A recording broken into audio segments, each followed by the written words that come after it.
ahí va a haber un derramamiento del Espíritu Santo sobre ellos también. Esa nación se va a convertir en un día, gloria a Dios.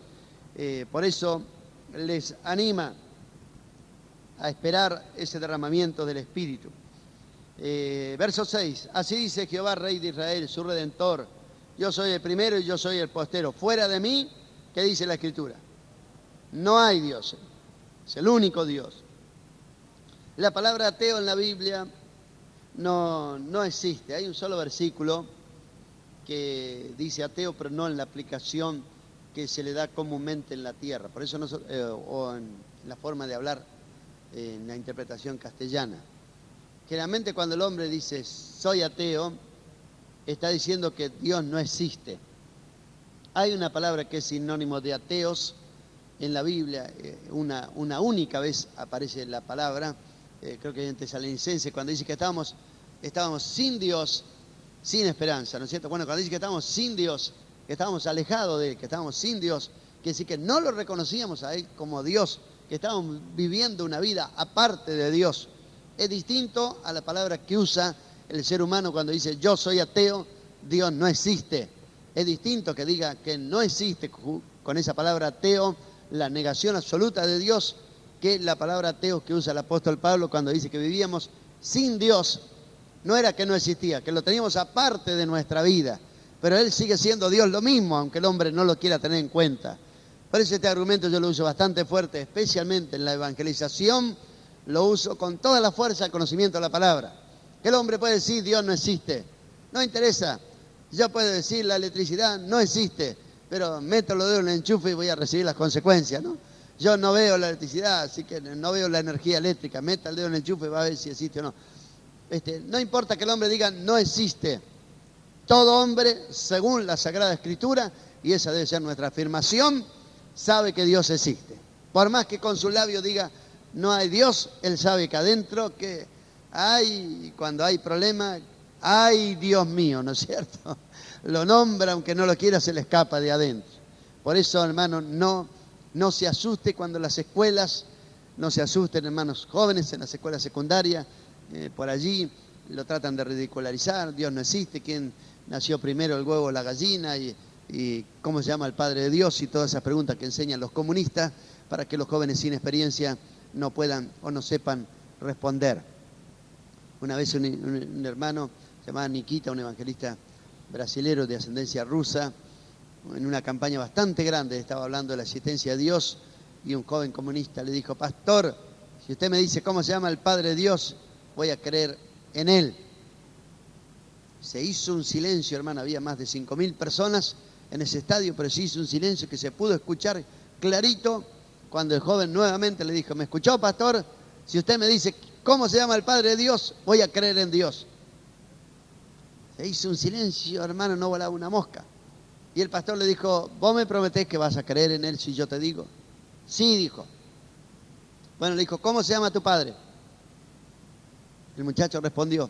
Le dijo: ¿y sabés cómo se llaman tus 4 abuelos? Y él dijo: bueno, solamente sé cómo se llama uno, porque los otros no sé qué pasó con ellos. Dijo: ¿y cómo se llamaban los padres de tu abuelo? Dijo: eso ya no sé. Dijo: ¿cómo? Apenas 40 años atrás, apenas 2 generaciones para atrás, no sabés. Entonces vos no existís porque no sabés cómo se llaman los padres de tu padre, dijo. Yo sé que mi padre es Dios. Tengo un padre, dijo. Sé cómo se llama. No puedo entender 2 generaciones atrás de mi vida, vas a pretender saber de Dios. Aunque yo te dijera el Padre de Dios, me preguntaría ¿cómo se llama el Padre del Padre de Dios? Y después ¿cómo se llama el Padre del Padre del Padre de Dios? Estaríamos hablando día y noche y vos no te convertirías, dijo. ¿Por qué no le crees a la palabra de Dios? Porque si vivimos y existimos es porque hay un Padre. Yo no nací solo, no nací de la nada. Hubo un Padre que me engendró. Si vos estás vivo, hay un Padre que te engendró. Y espiritualmente tenemos un Padre que nos ha engendrado. Somos la prueba de que hay un ser viviente. Gloria a Dios, se terminó la discusión. Pero gloria a Dios, nunca se asuste cuando le dice que Dios no existe. No lo defienda a Dios, por favor. No trate de defenderlo, porque si usted trata de defenderlo, entonces nuestro Dios sería tan chiquito que necesitaría de Hugo Alessandría para que lo defienda. No lo trate de defender. Afirme lo que Dios mismo dice en su palabra. Deje que Dios se defiende solo. Es bastante grande. Amén.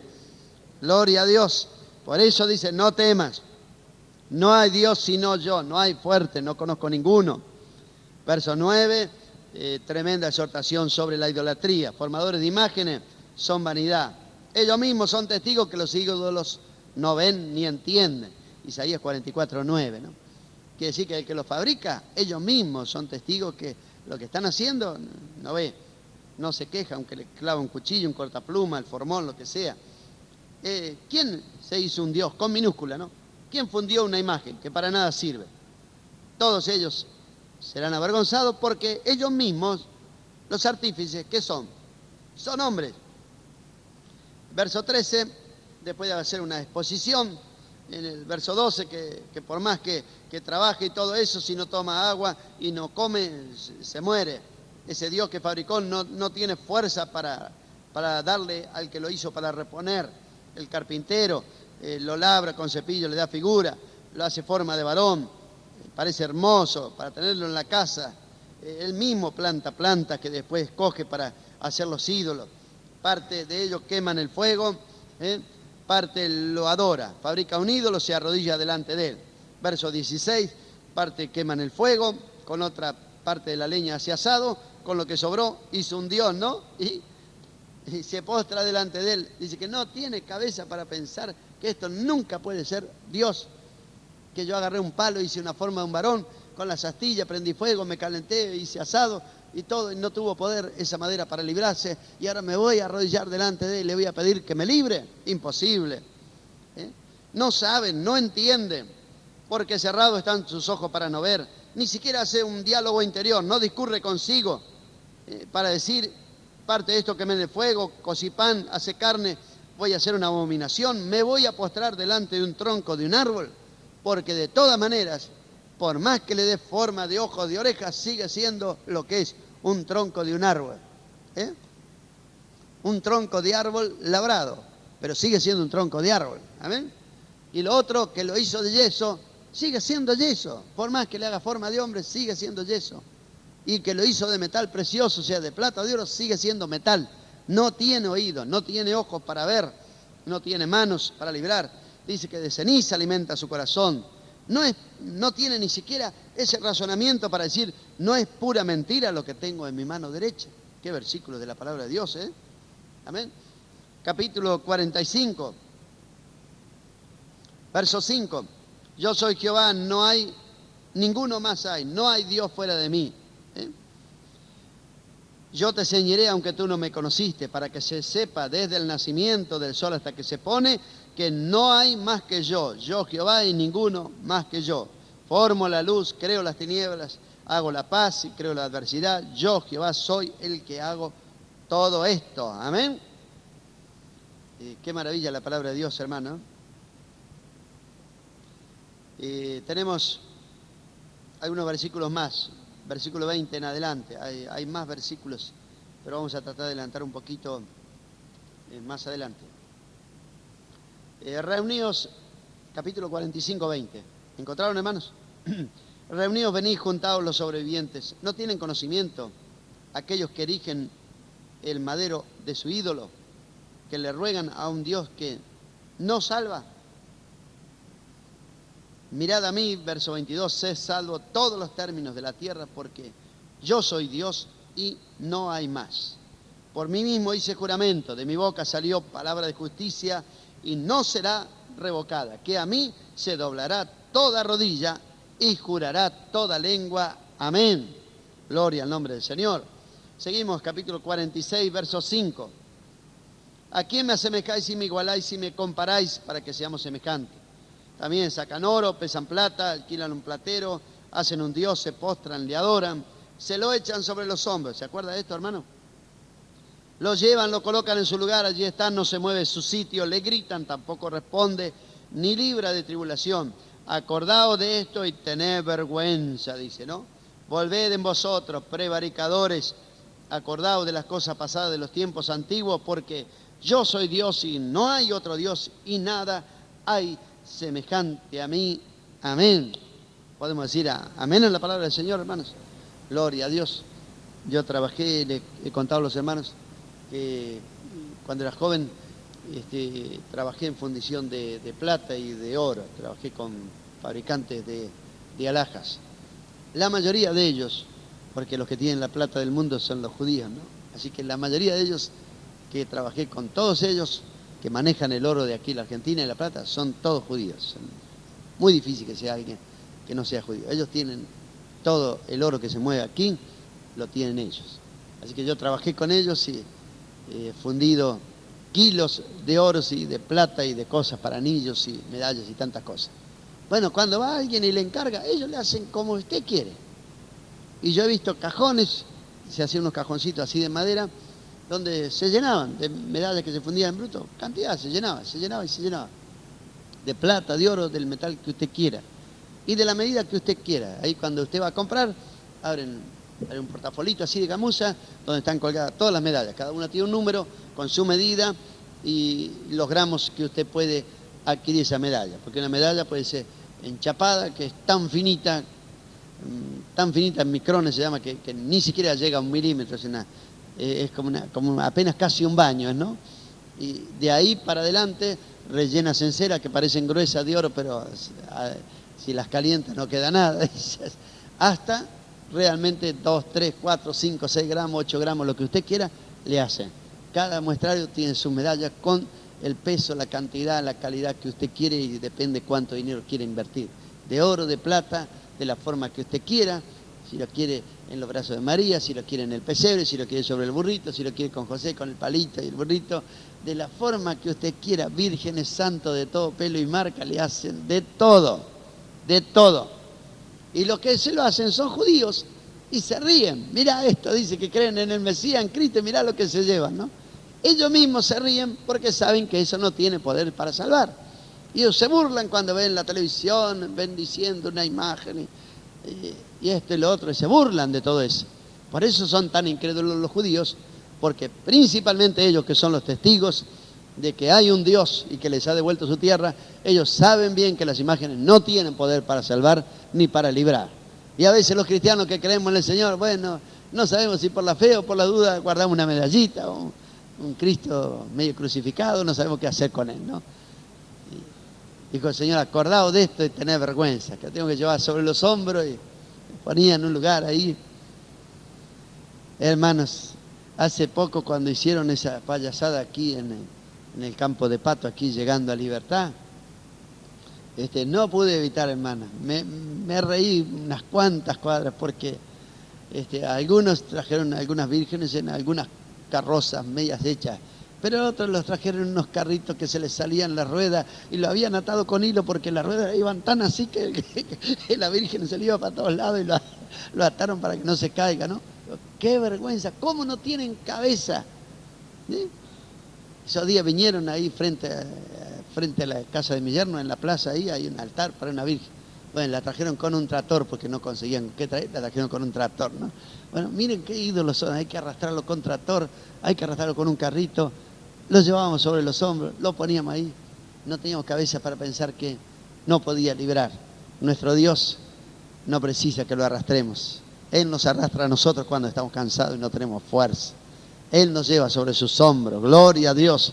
Como el águila revolotea sobre sus nidos, toma los pollos sobre los hombros, el Señor nos lleva sobre los hombros a nosotros. Antes, cuando no conocíamos a Dios, nosotros los llevamos sobre los hombros. Pero qué bendición que ahora Él nos lleva a nosotros. Amén. Dios bendiga a los hermanos. Hacemos una pausa, hermano. Gloria a Dios. Tiene unas cuantas citas o pasajes paralelos. Salmo 115 y otros pasajes de la Biblia. Padre, te damos gracias por este momento que avanzar un poquito en el comentario bíblico. Seguimos el comentario en el capítulo 47. Capítulo 47, juicios sobre Babilonia, del verso 1 al 4. Tenemos por lo menos 14 cosas. Si quieren anotar este capítulo 47, del verso 1 al 4, ahí tiene por lo menos unas 14 cosas que menciona sobre los juicios que van a venir sobre ella. El juicio sobre Babilonia abarca del capítulo 47, del verso 1 hasta el 15. Tiene intercalado del 5 al 11 detalles del juicio y causas del juicio. Del versículo 1 al 4 algunos detalles, versículos 5 al 11, de las causas por las cuales viene el juicio sobre Babilonia.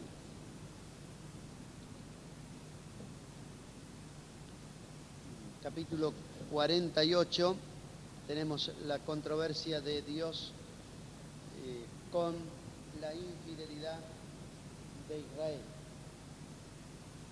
Ahí encontramos en el capítulo 48 la infidelidad de Israel. Dios reprende a Israel por causa de la infidelidad.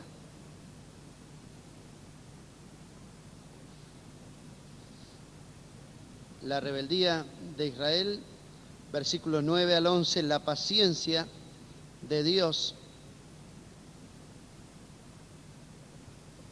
Versículos 12 al 17, la súplica de Dios para que Israel se vuelva, para que se acerque, dice el verso 16, acercaos a mí, oíd esto, no hablé en secreto, allí estaba yo, el Espíritu del Señor. Versículos que usamos mucho en la evangelización, versículo 22, no hay paz para los malos, dijo Jehová. Tenemos en el capítulo 49, empieza ya desde el capítulo 49 hasta el capítulo 53, intercalados con algunas cosas, empieza el ministerio del Mesías, el llamamiento, la calificación, la humildad en el verso 4, la misión, versos 5 y 6, 7, la redención.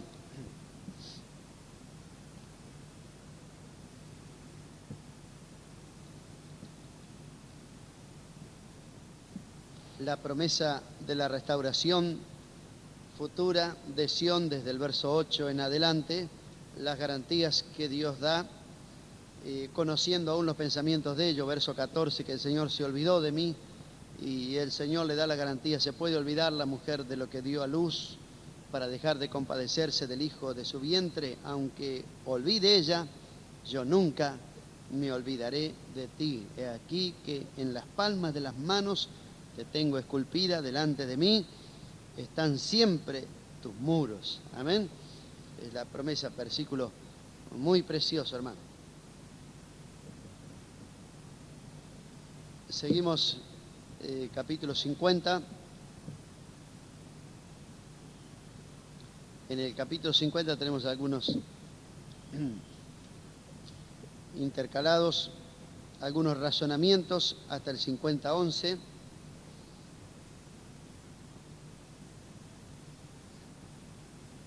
El llamamiento que el Señor hizo, verso 2, porque yo vine, no hallé a nadie, y cuando llamé, nadie respondió. ¿Por qué? Dice el Señor, ¿no? Cuando yo vine, nadie acudió, ¿no? ¿Por qué cuando llamé, nadie respondió? ¿Acaso se ha cortado mi mano para no redimir? ¿No hay en mí poder para librar?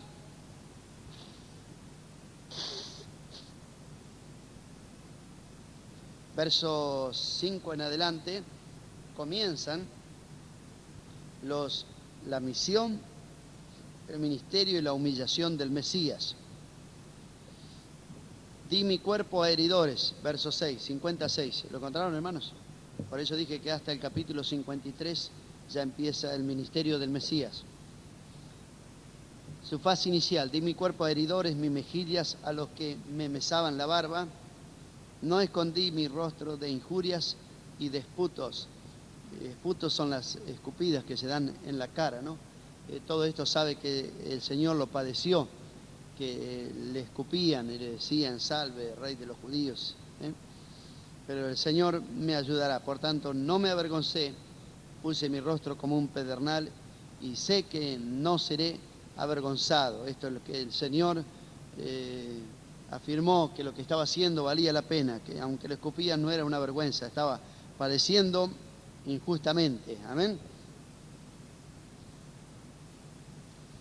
Y versículos lindos que se usan mucho, a veces se envían de saludos para fortaleza de los creyentes.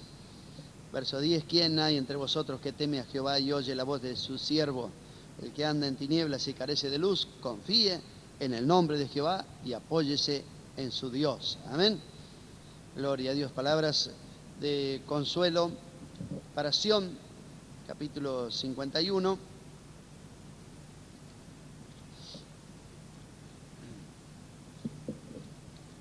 Y las promesas de restauración van justamente basadas en la obra que haría el Mesías. Que todo lo que el hombre puede confiar, los cielos serán deshechos como humo y la tierra se envejecerá como ropa de vestir y de la misma manera perecerán sus moradores, pero mi salvación será para siempre y mi justicia no perecerá. Amén. La restauración prometida, verso 11, casi es la repetición del antiguo versículo que leímos. Ciertamente volverán los redimidos de Jehová, volverán a Sión cantando, y gozo perpetuo habrá sobre sus cabezas, tendrán gozo y alegría, y el dolor y el gemido huirán. Yo soy vuestro consolador. ¿Quién eres tú para que tengas temor del hombre que es mortal y del hijo del hombre que es como heno? Y ya te has olvidado de Jehová tu hacedor, que extendió los cielos y fundó la tierra. Habla más los trastornos de la naturaleza y cosas que el Señor tiene poder para hacer y para deshacer. Capítulo 52, el llamado al despertamiento espiritual y a vestirse de santidad, ¿no? Nunca más la restauración futura de Sión es que nunca más vendrá sobre ti incircunciso ni inmundo. Sacúdete el polvo, suelta las ataduras, como estaba cautiva, como los cautivos eran llevados, atados a veces con argollas en los cuellos y atados de uno a otro para que no pudieran escapar. Suelta las ataduras de tu cuello, cautiva hija de Sión, porque así dice Jehová: de balde fuiste vendido, por tanto sin dinero seréis rescatados. Damos vuelta a la hoja y la predicación del Evangelio de la redención que viene por medio del Mesías. Verso 7, cuán hermosos son sobre los montes los pies del que trae alegres nuevas, del que anuncia la paz, del que trae nuevas del bien, del que publica salvación, del que dice a Sión: tu Dios reina. Voz de tus atalayas alzarán la voz juntamente, darán voces de júbilo, porque ojo a ojo verán a Jehová, vuelve a traer a Sión. Y el llamamiento a la santificación, cuando el Señor desnuda sus brazos para hacer la separación. Apartaos, verso 11, apartaos, salid de ahí, no toquéis cosa inmunda, salid de en medio de ella, purificaos los que lleváis los utensilios de Jehová, porque no saléis apresurado, ni iréis huyendo, porque Jehová irá delante de vosotros y os congregará el Dios de Israel. Amén. Este versículo es un versículo, para mí es un versículo muy especial. En mi vida he tenido que tomar decisiones importantes, especialmente en el camino de la salvación, especialmente las cosas espirituales. No sé si todos los hermanos saben, pero la mayoría creo que lo saben. Cuando conocimos al principio el Evangelio, fue en una iglesia no pentecostal, ¿no? Y de repente, cuando la gracia de Dios se comenzó a manifestar y comenzamos a recibir bautismo del Espíritu Santo, tuvimos que salir de aquella congregación. No que tuvimos que salir, nos echaron porque no queríamos negar el poder que habíamos recibido, ¿no? Nosotros recibimos, y ¿cómo podemos negar lo que tenemos en nuestras manos, ¿no? Bueno, tuvimos que salir y quedamos como que, ¿dónde nos vamos a congregar, no? Bueno, este versículo me ha seguido durante todas las vidas, hermano, toda la vida, hermano.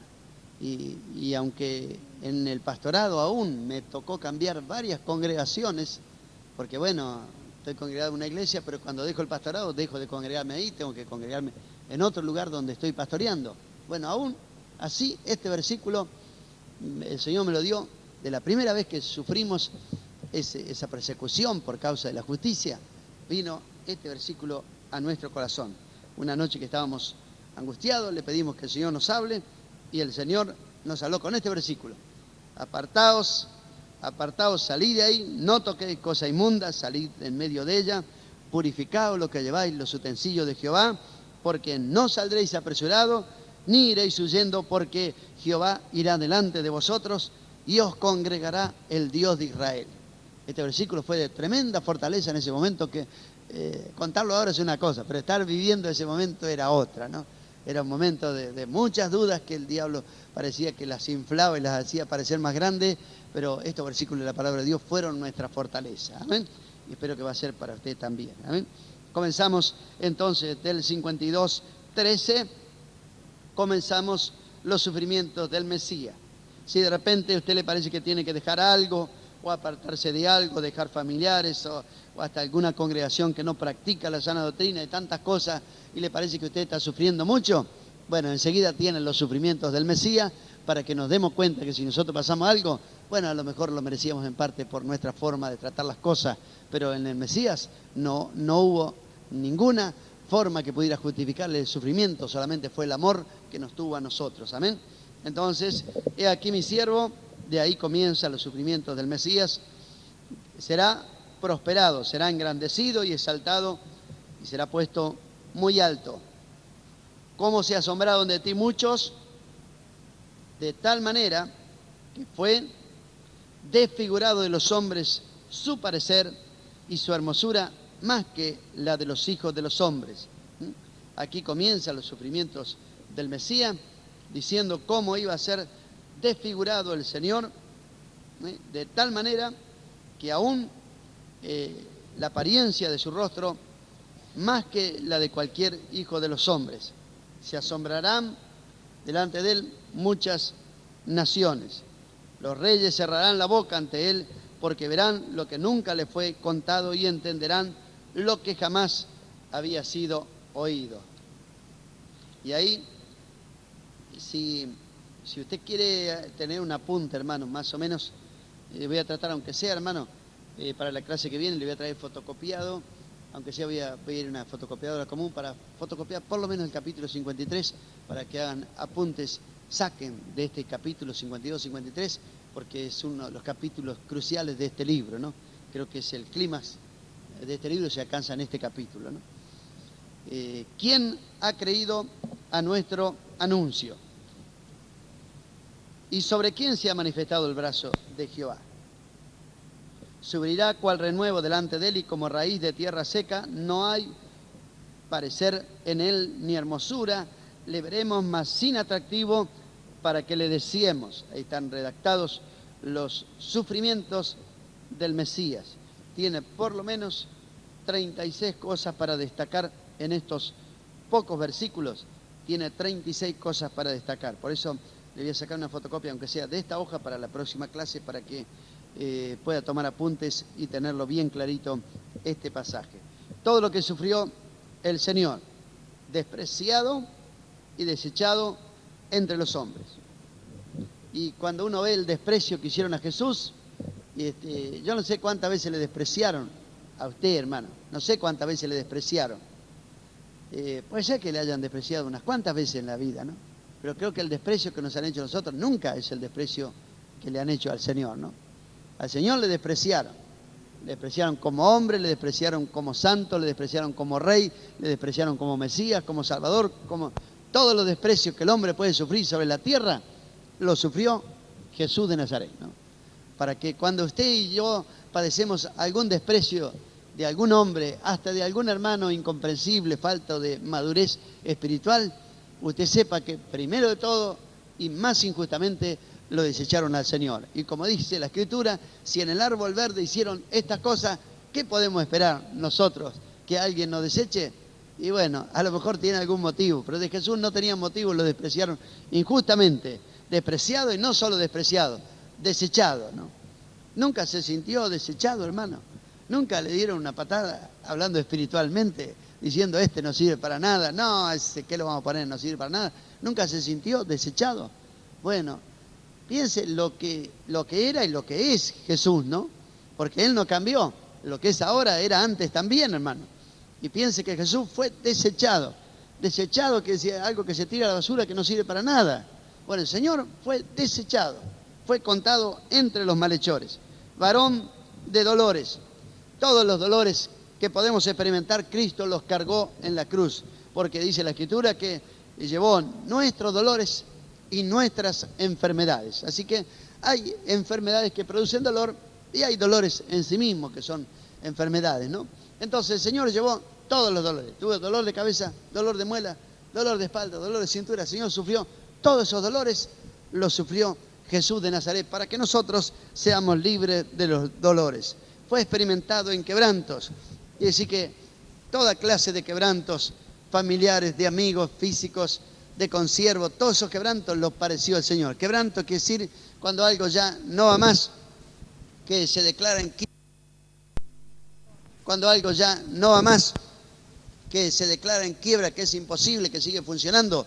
Bueno, eso lo pasó el Señor. Usted se queja de que a lo mejor algún hermano consiervo, alguien, de repente le fracasa.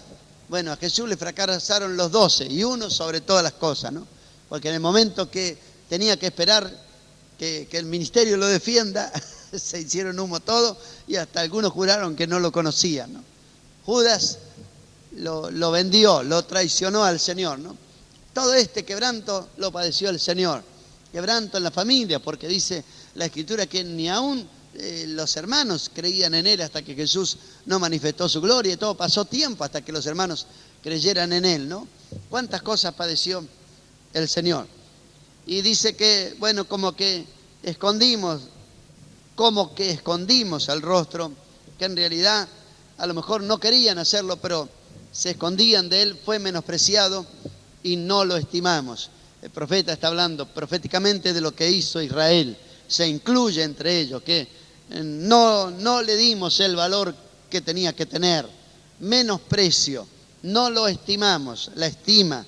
Y aún siendo creyente, hermano, a veces nosotros no apreciamos, porque es el antónimo de menosprecio, es el aprecio, ¿no? A veces no apreciamos lo que es la salvación y lo que es el sacrificio de Cristo y lo que es Jesús de Nazaret.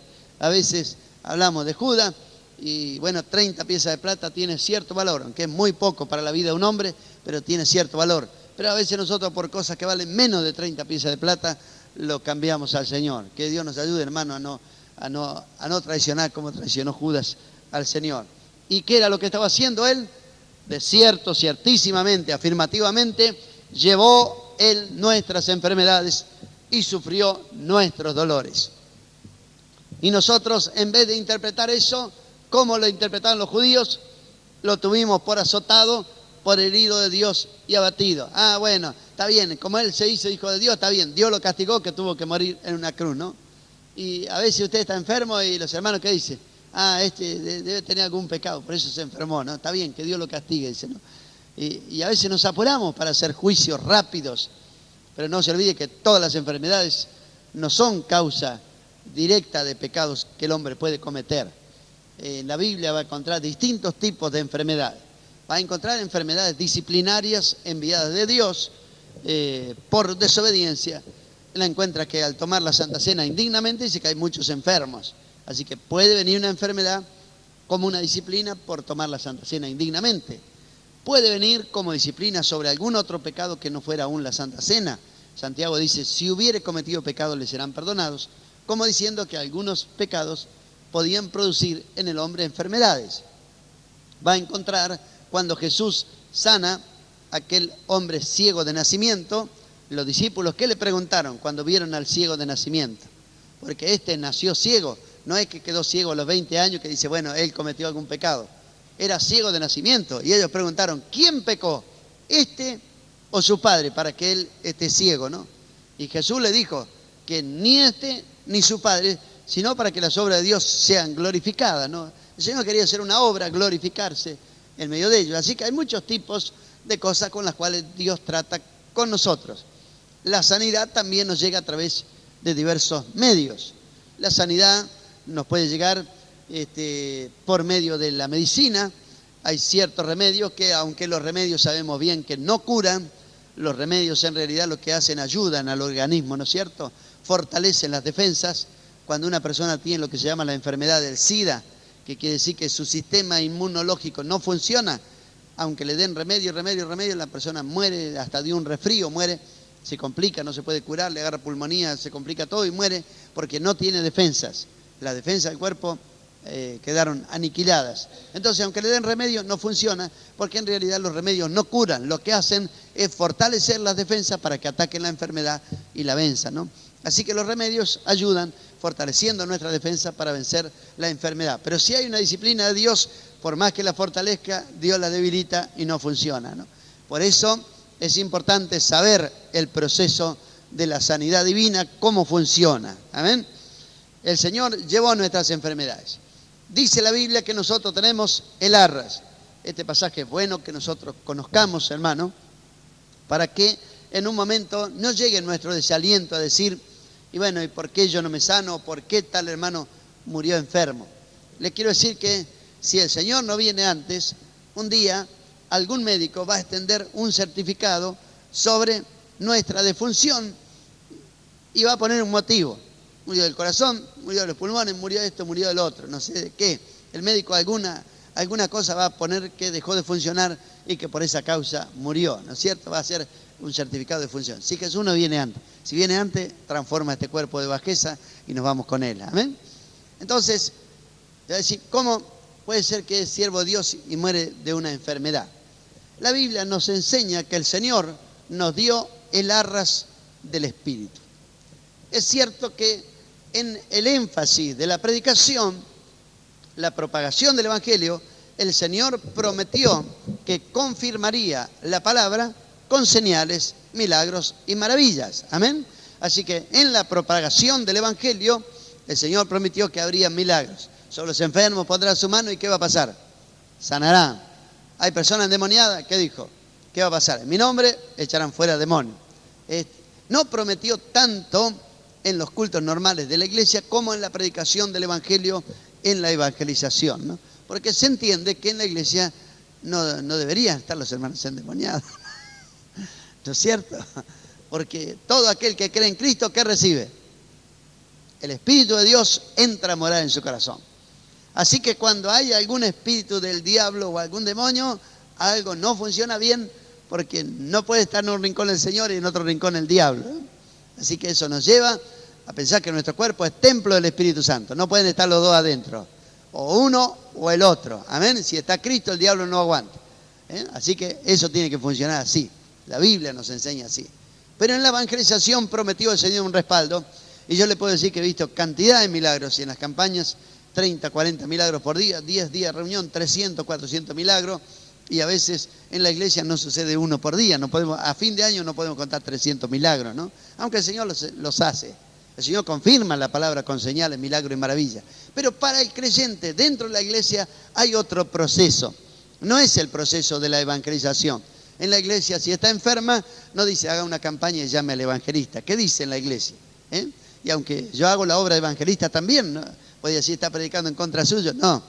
En la iglesia funciona distinto. En la iglesia dice, ¿está alguno enfermo? No dice haga una campaña de evangelización, haga una campaña de sanidad divina, traigan hermano Gigi Ávila. No dice eso. ¿Está alguno enfermo entre vosotros? ¿A quién tiene que llamar? Hermano, pero lo va a comparar con Gigi Ávila, el hermano anciano. Pero dice la Biblia eso, que llamemos a los ancianos de la iglesia y que oren por él ungiéndole con aceite en el nombre del Señor. Probablemente estamos agradecidos, Señor, porque creo que tenemos un buen cuerpo de ancianos, pero probablemente esté medio como que se desilusiona, ¿no? Pero el hermano ese va a orar, sí, yo sé que a veces medio discute con la mujer, y el hermano ese va a orar, fui el otro día, casi ni me atiende porque estaba mirando un programa de televisión y casi ni me escuchaba lo que yo le contaba ahí. Es que ya Dios está demostrando, hermano, que la obra de sanidad no va a venir por la grandeza del siervo, sino por la grandeza del siervo, el Mesías, que hizo la obra en la cruz del Calvario. Para que nuestra fe no esté fundada en la grandeza del siervo, sino esté fundada en el poder de Dios. Yo obedezco la palabra. No importa si el siervo es grande, para mi concepto, ¿no? Si el siervo es grande o es pequeño. Lo importante es que yo voy a obedecer la palabra y la unción con aceite, la oración de fe salvará al enfermo y el Señor lo levantará. Si hubiere pecados, le serán perdonados. Y si hubiere ofensa, ¿qué sabe que impide la oración? Cuando estéis orando, ¿qué dijo el Señor? Cuando estéis orando, perdonad. Cuando estéis orando, perdonad. Si fuera esa enfermedad una disciplina del Señor porque nosotros estamos en realidad odiando o que no podemos ver a un hermano o hablamos mal y no arreglamos las cosas. Cuando estemos orando, el Espíritu de Dios nos va a recordar: yo te voy a sanar, pero vos sabés que tenés que arreglar tal cosa. Y bueno, no va a llegar otra circunstancia que tenemos que hacer. Bueno, le voy a tener que pedir perdón. Cuando estéis orando, perdona. No dijo, si ves que más o menos una cosita que puede arreglar fácil, no dijo qué falta. Cuando estéis orando, perdonad, dijo el Señor, ¿no? Y si perdonamos, el Señor nos va a perdonar también nuestras ofensas. Así que en la iglesia, la sanidad divina, para sanidad de los miembros, funciona a través de la unción de aceite de los ancianos dentro de la congregación. Amén. Ahora, ¿cómo es que de repente algún hermano que fue un gran siervo de Dios, como usted dice, muere enfermo? La Escritura nos dice que aquí en la tierra nunca recibimos todo lo prometido. Pablo dice que somos salvos en esperanza. Si ya hemos recibido todo, entonces dejó de ser esperanza, porque ¿qué vamos a esperar si ya recibimos todo? Pero Pablo dice, no hemos recibido todo, todavía en esperanza somos salvos. Lo mejor no es lo que tenemos, sino lo que está por venir. Si en esta tierra solamente, dice, esperaríamos, entonces somos lo más dignos de lástima de todos los hombres. Son unos pobres hombres que se pasan leyendo la Biblia, orando, no se divierten, no van al cine, no andan por allí de farra, entonces son los más dignos de lástima, que llevan una vida aburrida. Pero dice, no, eso no es así. Estamos salvos en esperanza. El Señor nos dio el arras, la muestra o el anticipo. Yo sé, positivamente creo en la sanidad divina y la puedo predicar porque yo he experimentado la sanidad divina del Señor.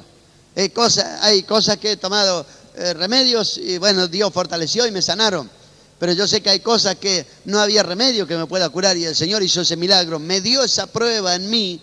Y si el Señor quiere usarle a usted, hermano, lo va a llevar hasta el borde, al borde, al borde de la muerte y le va a hacer pasar por esta experiencia, porque usted va a ser un siervo de Dios, va a tener que tener la experiencia de la sanidad divina, para que un día cuando diga sobre los enfermos pondrán su mano y sanarán, y aunque vivieren cosas mortíferas no les hará daño.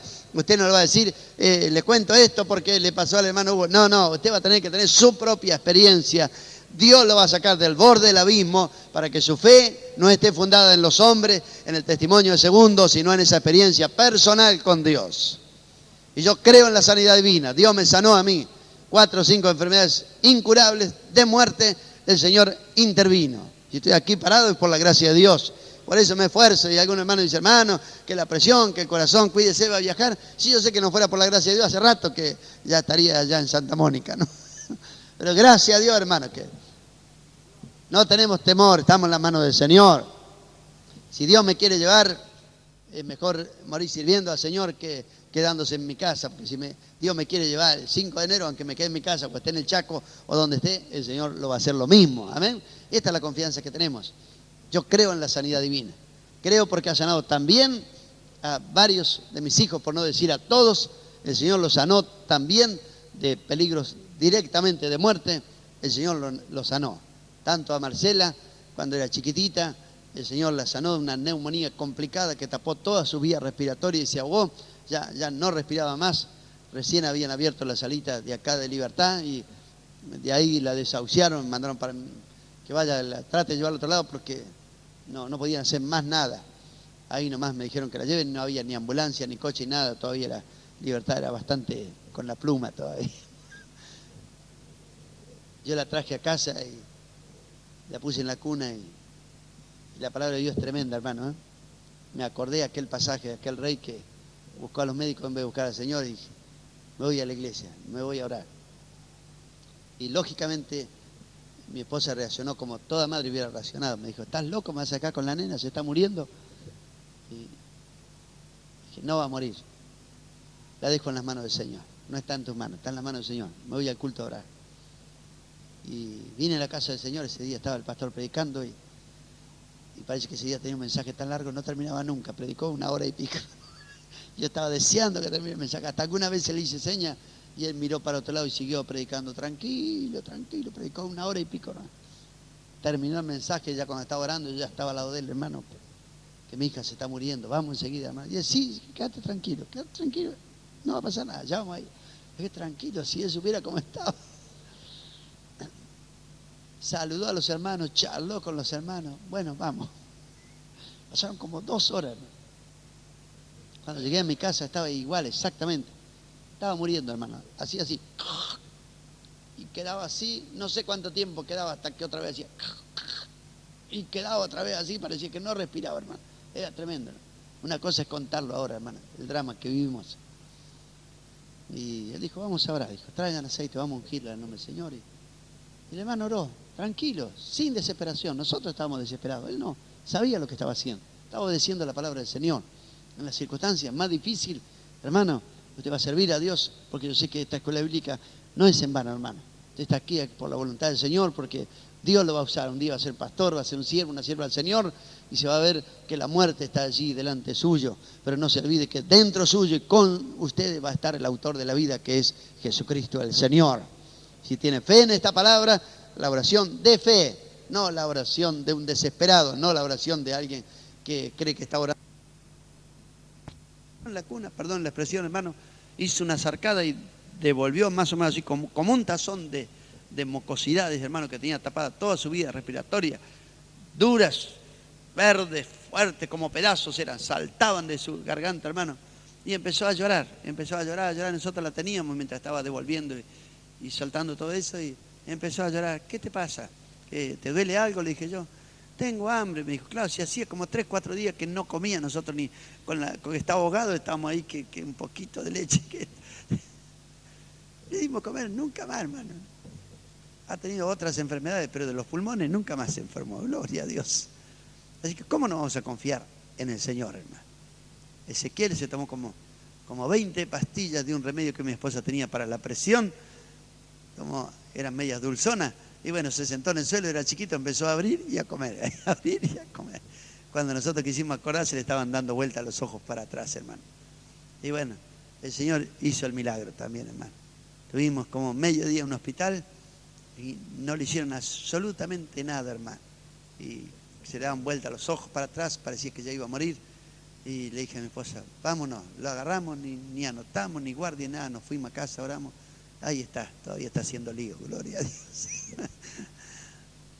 Le podía contar de cada uno de mis hijos, hermano, cómo el Señor los libró de muerte segura. ¿Cómo no voy a creer en la sanidad divina? Ahora el Señor me dio el arras, me dio la muestra, me dio el anticipo, porque el arras es eso, es la muestra o el anticipo.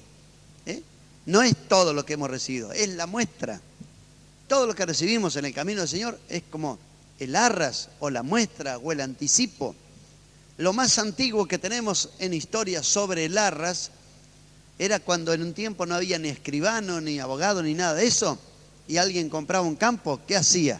El dueño del campo sacaba un poco de tierra, y se la daba en una bolsa o en una cosa de cuero, metía ese poco de tierra y se lo daba. Es como ahora cuando usted da la seña en boleto de compra-venta y ya le dan la prueba a usted de que usted ya por la fe ya es suyo el terreno.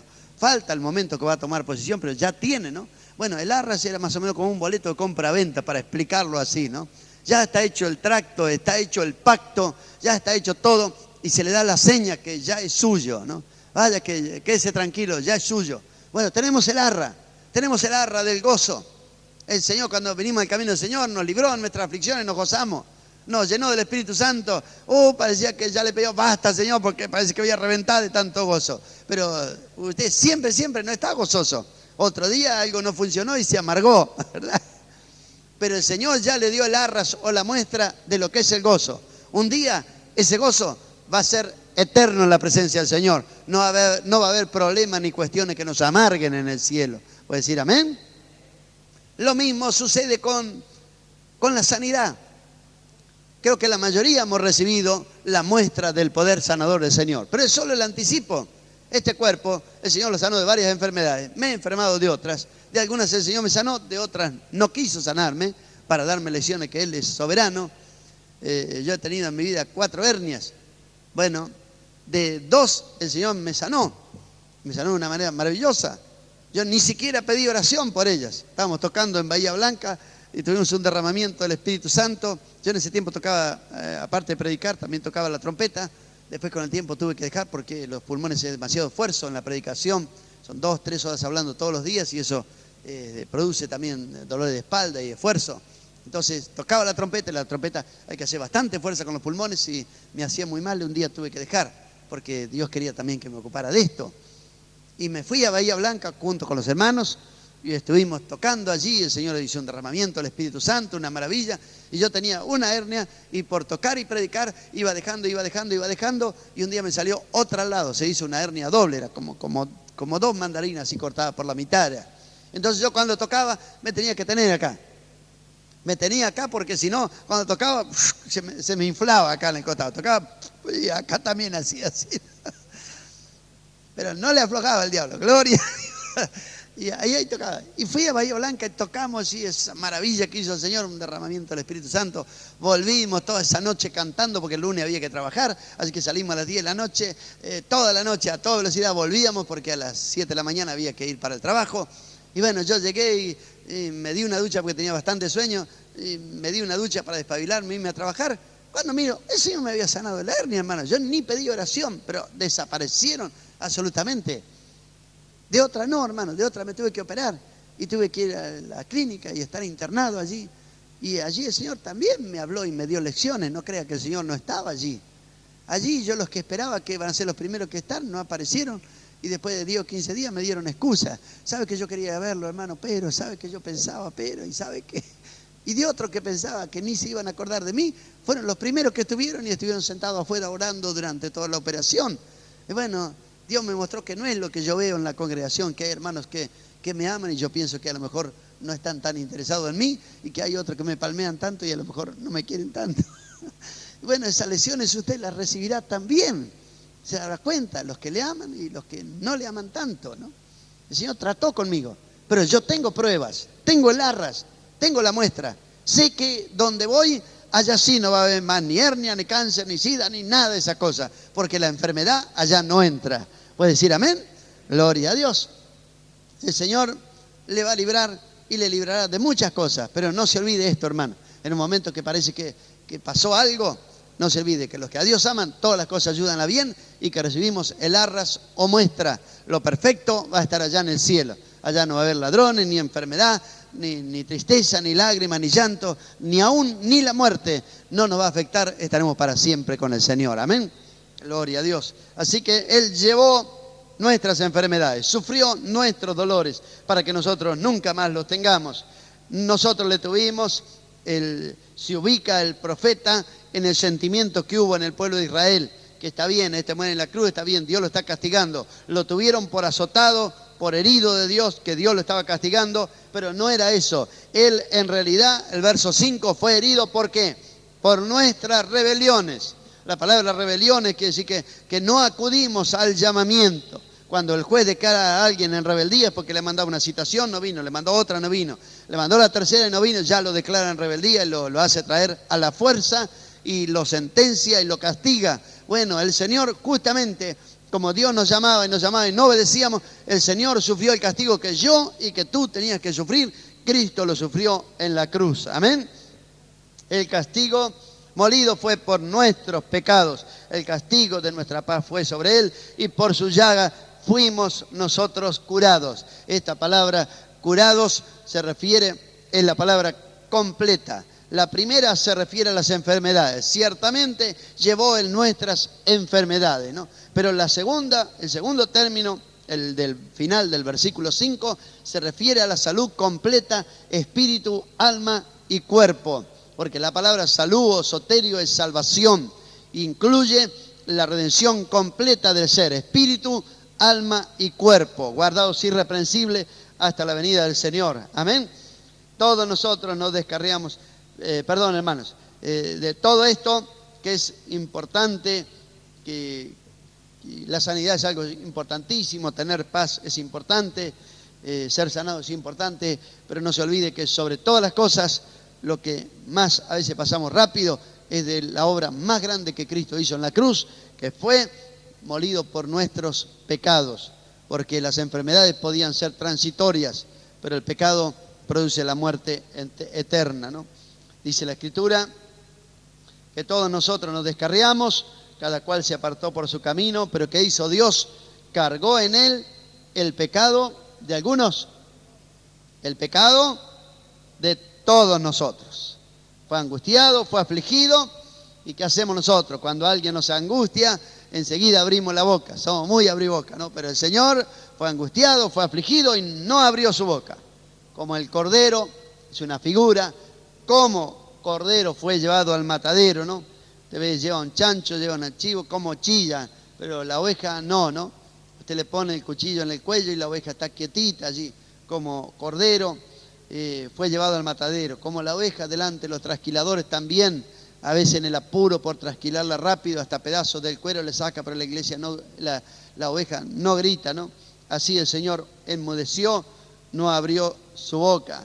Cuando le decía a Pilato, todo, no dices nada, los que te acusan, el Señor enmudeció, no abrió su boca. Por medio de la cárcel, por juicio fue quitado, porque Jesús fue encarcelado, Jesús fue juzgado por Anás, Caifás, el sumo sacerdote, por Pilatos, pero su generación, que es su descendencia, ¿quién la contará? La obra de vida que el Señor hizo a través de su muerte en la cruz, ¿quién puede contar la descendencia del Señor? Porque fue cortado de la tierra de los vivientes, por la rebelión de mi pueblo fue herido, y se dispuso con los impíos su sepultura, más con los ricos fue en su muerte, ya que Jesús no tenía ni aún un propio sepulcro. Dice que había un hombre rico, José de Arimatea, y allí fue sepultado el Señor, porque, como dijo una vez un predicador entusiasmado hablando de la resurrección de Cristo, dijo, ¿para qué iban a comprar un sepulcro para Jesús si total era por 3 días? Dijo, ¿no? Gloria a Dios, ¿no es cierto? La gente se edifica sepultura porque piensa que va a tener para muchos años, y hasta los faraones se hacían almacenar comida por si tenían que pasar muchos años, pero Jesús no precisó nada, ¿no? Hasta el sepulcro fue prestado, total, era por unas noches nomás. ¿Amén? Gloria a Dios. Con todo eso, dice, aunque nunca hizo maldad, ni hubo engaño en su boca. Con todo eso, Dios quiso quebrantarlo sujetándole a padecimiento, porque la Escritura tenía que ser cumplida. El alma que pecare, esa morirá. Y el Señor dijo, deja que toda Escritura se cumpla, ¿no? Cuando haya puesto su vida en expiación, hablando proféticamente, verá el linaje. Quiere decir que va a haber la descendencia. Linaje no se le dice... perdón la expresión, no se le dice a un croto linaje, ¿no? Los crotos no tienen linaje, los lingeras no tienen linaje. Linaje se dice a la descendencia de la familia real. Gloria a Dios. Y nosotros somos real sacerdocio, gente santa, pueblo adquirido por Dios. Amén. Por eso dice, verá linaje, vivirá largos días, la voluntad de Dios en su mano será prosperada. Verso 11, verá el fruto de la aflicción de su alma. Quedará satisfecho. El sacrificio de Cristo no fue en vano. Amén. Por su conocimiento justificará mi siervo justo a muchos y llevará las iniquidades de ellos. Todo esto es lo que hizo el Señor. Por lo tanto, yo le daré parte con los grandes, con los fuertes repartirá despojo, por cuanto derramó su vida hasta la muerte y fue contado con los pecadores o con los malhechores, como sucedió con Jesús en la cruz, habiendo llevado el pecado de muchos y orado por los transgresores, diciendo, Padre, perdónalos porque no saben lo que hacen. Amén. Todo esto que vemos en este pasaje, de que arranca capítulo 52, verso 13, será prosperado, será engrandecido, exaltado, será puesto muy alto aquel que primero fue humillado. Esto teníamos que hacer un paralelo con el libro de Filipenses, capítulo 2, cuando dice que fue humillado, tomó forma de siervo y se humilló hasta lo último, ¿no? Nadie lo podía humillar, pero él se humilló hasta lo último, tomando primero forma de hombre, y no solamente como hombre, porque voy a decir un gran hombre, tomó forma de siervo, forma de esclavo, y muriendo una muerte de un delincuente, porque con los impíos fue contado, pero gloria a Dios, como se humilló hasta lo último, Dios lo exaltó hasta lo sumo, y le dio el nombre que es sobre todo nombre, para que en el nombre de Jesús se doble toda rodilla de los que están en el cielo, en la tierra y debajo de la tierra. Amén. Inclinamos nuestras cabezas para orar. Padre, te adoramos en el nombre de Jesús, porque al leer tu palabra, Señor, tantos detalles se pudieron dar de aquel sacrificio, Señor, que ya desde antes de la fundación del mundo estaba, Señor, según tu misericordia, Señor, para que el hombre fuera salvo. Gracias, Señor. Te adoramos por leer tu palabra y gozarnos en el cumplimiento de ella, Señor. Y sabemos que aún hay cosas futuras para nosotros, que aún hemos recibido solo el anticipo. Si esto es el anticipo, ¿qué será, Señor? La misma gloria cuando estemos en tu presencia, libre de este cuerpo de bajeza, Señor, libre de tentaciones, libre, Señor, de estos aires contaminados de potestades, de huestes, de maldad en las regiones celestes, Señor. ¿Qué será estar en tu presencia, rodeado de ángeles, arcángeles, serafines y querubines, donde ya no habrá enfermedad, ni dolor, ni clamor, porque todas estas cosas habrán pasado gracias al sacrificio que tú hiciste en la cruz? Por eso te adoramos, Señor, te bendecimos y te glorificamos de toda nuestra alma, en el nombre de Jesús. Amén.